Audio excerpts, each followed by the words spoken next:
মুসলিম পুরুষ কোনো হিন্দু নারীকে বিয়ে করতে পারবে না, দেশের আইনেও তার সমর্থন করে না, এমন রায় দিয়েছেন হাইকোর্টের ৩ বিচারপতির একটি বিশেষ বেঞ্চ।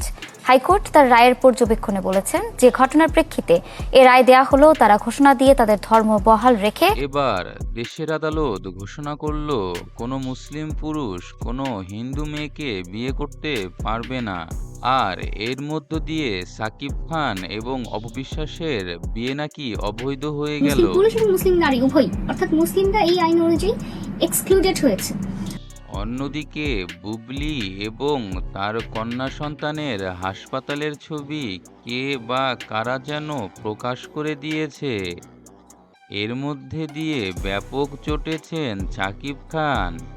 অন্যদিকে আদালতের রায় প্রকাশ করার পরেই অপবিশ্বাস প্রকাশ করেছেন তার ডেটিংয়ের প্রথম ছবি। এর সাথে অপবিশ্বাস তার প্রথমে ডেটিংয়ে যাওয়ার ভিডিও প্রকাশ করেছেন, যেখানে দেখা যাচ্ছে অপবিশ্বাস এয়ারপোর্টে যাচ্ছেন এবং তার সাথে কিছু লোকজনও রয়েছে।